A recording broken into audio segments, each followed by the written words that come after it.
안녕하세요. 토스트 디파트먼트 아트 디렉터 현세별입니다. 2022년의 두 번째 메이커 토스트는 박윤주 작가님과 함께합니다. 메이커 토스트는 토스트 디파트먼트가 소개했던 작가들에게 컬렉터분들이 주셨던 궁금한 질문들을 건네고 작가의 작업의 일대기를 함께 돌아보는 특별한 코너입니다. 오늘은 현실과 메타버스를 자유자재로 오가며 자신의 경험을 영상과 내러티브로 온전히 드러내는 박윤주 작가님을 만나보겠습니다. 안녕하세요, 박윤주 작가님. 컬렉터분들에게 간단한 인사 부탁드립니다. 안녕하세요. 멀티미디어 작가 박윤주입니다. 오랜만에 페인팅으로 소통할 수 있게 되어 반갑습니다. 본격적인 인터뷰에 앞서 오늘 함께 돌아볼 작가님의 지난 큼직큼직한 전시들에 대해서 제가 한번 말씀드릴게요. 2014년도 이전에도 여러 전시들을 진행했지만 오늘 메이커 토스트에서는 2014년도 전시부터 함께 돌아보려 합니다. 박윤지 작가는 2014년 보안여관에서 여기서 이러시면 안 됩니다로 공공미술과 미디어, 설치를 결합하여 개인전을 진행했죠. 그 후 독일에서 공공예술, 퍼포먼스와 미디어를 결합하는 실험을 해왔습니다. 2016년 드레스덴 미술관과 인천아트 플랫폼의 동시 개인전인 자유로운 제로를 통해서 설치 비디오에서 머물던 개념을 공공미술로 확장시켰습니다. 2015년부터 2019년도에는 베를린 꼴키테아터 부엠발트 뮤지엄의 협업과 지원을 통해 공공미술과 미디어 그리고 참여 퍼포먼스에 대한 전시를 했습니다. 2019년 칼스루에 씨의 지원으로 제작된 개인전 보겐라운 프로젝트를 통해서 퍼포먼스와 공공미술, 비디오의 경계에 대해서 고민을 했고요. 2020년 제작한 비파랑 조각은 건축 설계와 3D 애니메이션의 방법론을 통해 공공의 영역을 가상세계로 옮겨와 공개성에 대해서 이야기했습니다. 2021년 서울문화재단의 지원으로 금호미술관에서 깨어나 보니 이 세계 입실롱, 개인전으로 공공조각품의 디지털화의 가능성을 이야기했습니다. 아무래도 단연간의 전시들과 작가님 작업들을 풀어내려니 양이 방대하네요. 풀어낼 이야기들이 많은 박윤주 작가님과의 인터뷰 시작해 보겠습니다. 회화 작업으로는 굉장히 오랜만에 컬렉터분들을 만나시는 걸로 알고 있습니다. 작가님, 어떤 작가로 대중들에게 소개되고 싶으신가요? 저는 매체에 한계 없는 제 주변부의 이야기를 어떤 사물에 대입하여 작업합니다. 사물의 특정 정보를 추출하여 추상 평면, 페인팅을 그리기도 하고 퍼포먼스를 통해 사물의 형태와 운동에 변형을 주기도 하며 사물의 죽음 이후의 이야기를 가상 공간으로 구축하기도 합니다. 미디엄 매체는 이야기를 만들어내는 도구일 뿐 각 작업의 개념과 목적에 맞게 표현 방식 또한 지속적으로 변화합니다. 이번 페인팅 개인전 플랫프레스는 가상 공간으로 차원을 변환한 사물 오브제가 실제 세계에 두고 간 정보들을 압축, 축출한 사물의 이미지를 표현하고 있습니다. 저는 사물의 생동에 대한 주제로 작업을 하고 있는데요. 사물이란 객관적으로 죽은 물체이지만 사물에 대하는 개인 혹은 그룹의 태도에 따라 생동을 얻기도 합니다. 사물의 변이, 확장, 운동의 과정에서 발생되는 정치적, 사회적, 역사적, 개인적 의미에서 생동을 발견합니다. 최근에는 사물의 의미론적인 죽음 이후의 생동과 사물의 사후세계 구축에 관심을 가지고 있는데요. 본 전시 플랫프레스는 2021년 금호미술관 개인전으로 선보였던 가상공간 작업인 깨어나 보니 이 세계 입실롱의 연계 작업으로 실제하는 사물이 가상 영역으로 넘어가기 위해 거쳐야 했던 검역의 실험 과정에서 남은 실제 사물의 색과 질감의 정보를 가지고 구상한 페인팅들입니다. 일종의 가상 공간으로 가져갈 수 없는 물성들의 집합을 압축하여 납작하게 만들어 놓은 정보의 덩어리라고 보시면 될 것 같습니다. 때문에 형태, 구상, 지향성도 없이 다만 색과 약간의 도톰한 물성만이 남아있는 상태입니다. 2014년도 크게 두 개의 전시를 하신 것으로 보입니다. 보안여관에서 진행한 개인전, 여기서 이러시면 안 됩니다. 그리고 동생의 애인의 아버지의 딸. 이 이전의 전시에서 보여줬듯이 이번 전시에서도 사물 간의 관계성을 오브제들의 배치를 통해 부각시키려 하신 것 같습니다. 이전 연도의 전시에서 자연의 흐름 중 하나인 물을 사용하여 샤오론으로 개인과 사회의 관계에 대해서 말했다면 해당 연도 전시에서는 바람을 차용하셨습니다. 바람의 다양한 흐름을 확인할 수 있는 영상, 설치 작업들로 관람객들이 직접 작가님이 의도한 것들을 작동시켜 보기도 하고 체험하게 함으로써 작가님이 의도한 표현은 무엇이었나요? 네, 사물의 운동성을 통해 생기를 포착하고 그 과정에서 그 사물이 가지고 있는 의미를 찾는 것은 작업 전반을 아우르는 큰 맥락입니다. 바람과 물, 중력 등의 자연 동력을 사용해서 오브제 설치 작업을 했던 것도 결국 사물의 동력을 이끌어내어 그 안에 생기를 찾고자 함이었습니다. 당시 저는 기계 자동 동력보다는 자연 동력의 불규칙적인 리듬과 예측 불가능한 동작들의 매력을 느꼈고, 사물이 가진 고유의 이야기를 자연 동력을 통해 기록하고자 했습니다. 본전시 플랫프레스도 페인팅으로 매체는 바뀌었지만 결국 중력이라는 자연 동력에 의해 그림이 진행되는 방식을 취하고 있는데요. 색 정보의 레이어로 이루어진 하나의 물감 덩어리를 캔버스에 떨어뜨리고 캔버스 판을 세워둠으로써 자연스럽게 중력에 의해 물감이 퍼지는 과정을 겪은 결과물이기 때문입니다. 네, 표현 방식은 변했지만 사물의 이야기를 각 매체가 가진 운동성을 통해 표현하는 태도는 고수하고 있습니다. 네, 2016년도에는 독일과 한국 두 국가에서 동시에 개인전을 진행하셨네요.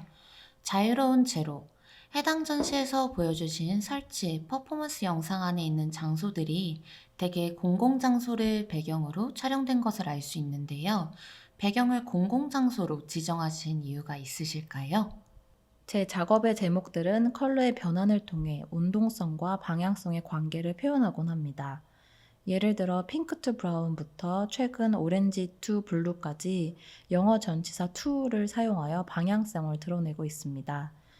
컬러는 주관적이고 추상적이기 때문에 보다 자유로운 해석이 가능하도록 설정했습니다. 2016년도 작업인 수박의 무게는 개인전 자유로운 제로의 대표작으로 역시 사물의 운동성을 통해 드레스덴의 구시가지가 가진 역사성, 정치성, 사회성을 이야기하고자 했습니다.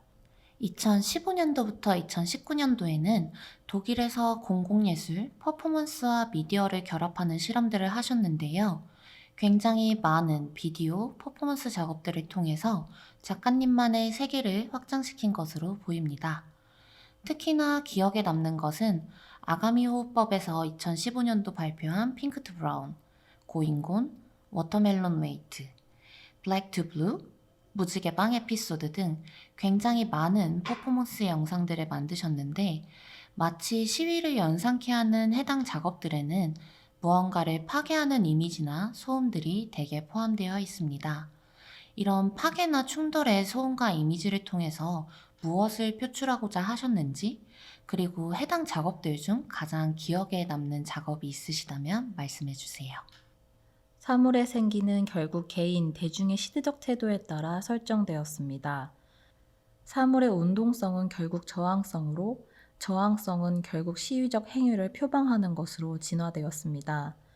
이런 식의 작업적 태도 변화의 기점에 있던 작업으로는 블랙 투 블루 2016년도 작업이 있습니다.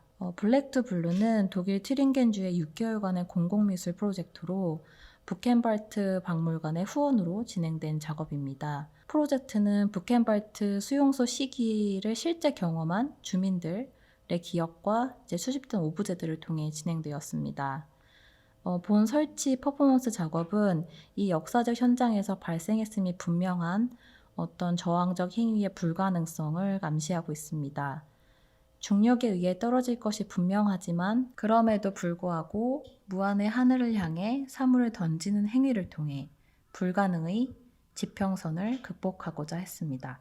네, 2020년 이전의 작업들이 현실 세계에 존재하는 공공의 영역들에서 진행하던 작업들이었다면 2020년도부터 비파랑 조각을 시작으로 노인과 바다 등의 작품에서는 가상세계로 옮겨와 새로운 형식으로 작업을 보여주기 시작하셨습니다. 특히나 비파랑 조각에는 사람들이 가장 선망하는 실내 아이템들을 배치해 놓으셨는데요. 그 이유와 비파랑 조각에서 가장 중점을 두고 하신 작업에 대해 말해주세요. 네, 비파랑 조각은 가상 건축과 3D 모션 그래픽을 융합하여 제작한 작업입니다. 2016년부터 조금씩 제작되었던 가상 이미지의 작업들은 2019년부터 베를린 예술가 지원과 한국문화원의 전시, 그리고 바르셀로나 전시를 통해 선보여졌는데요. 비파랑 조각은 그 중에 대표적인 작업입니다. 우리가 존재하는 영역이 더 이상 실제하는 물리적 공간이 아닌 디지털 영역으로 확장된 요즘, 동시대인들이 감각하는 사물의 의미가 시간 기반의 가상 디지털로 변환되는 지점에 주목했습니다. 가상의 건축 지형을 구축하고 그 내부에 의미론적으로 죽은 사물의 사후세계 정체성을 그리는 일에 관심을 가지게 되었습니다. 비파랑 조각은 디지털 사용자들의 사물에 대한 욕망적 행위를 다룹니다. 이 공간에 놓여진 오브제들은 2020년 구글 애널리스틱 자료를 근거로 한 사람들이 가장 선망하는 실내 아이템으로 배치되었습니다. 본 작업은 동시대인들의 인터넷 쇼핑 과정에서 가상의 장바구니에 욕망하는 물건을 집어넣는 것을 모티브로 두고 있습니다. 여기서 비파랑 조각은 임의로 설정한 차원의 기준 또는 통로이자 디지털 사물에 대한 동시대인들의 시선이자 태도를 암시합니다. 이 시선을 통해 디지털 사물 오브제에 대한 새로운 이야기를 풀어내고자 했습니다. 최근 작업 중 하나인 뿔과 바람은 광주 디자인 비엔날레에서의 전시와 전 세계 5개국에서 동시 상영되는 한편, 작업의 일부분을 퀘닉 갤러리와 포르쉐의 후원을 받아 NFT 형식으로도 판매하셨는데요. 한 가지 작품으로 동시간에 굉장히 다양한 공간에서 작업이 공공에게 시연되었습니다. 이 뿔과 바람에서 중점적으로 보여주시고자 하셨던 내러티브는 어떤 건가요? 뿔과 바람은 미래의 자율동력 시스템과 건축 구조를 융합합니다. 중력이 없는 가상세계에서 뿔의 건축 구조가 바람이라는 자연적 자극과 어떻게 상호작용할 수 있는지 구현합니다. 포르쉐 코리아, 포르쉐 글로벌, 벨린 캐닉 갤러리와의 협업으로 진행되었습니다. 동시에 다양한 형태로 전시가 되었는데 광주 디자인 비엔날레에 참여하여 영상 스크리닝 전시를 진행했고 포르쉐 글로벌의 지원으로 전 세계 아이코닉 우에서 스크리닝을 했습니다. 특히 타임스퀘어 뉴욕, 소닌센터 베를린, 케이팝 스퀘어 서울, 마드리드 광장 그리고 시부야 광장에서 스크린된 것이 기억에 남습니다. 또한 동시에 퀘닉 갤러리 베를린의 기획을 통해 NFT 온라인 전시와 판매를 진행하였습니다. 가장 최근 진행하셨던 전시인 깨어나 보니 이 세계 입실롱에서는 3D 모델링으로 인위적으로 보일 수 있지만 어느 것도 어색하지 않은 풍경을 만들어냈습니다.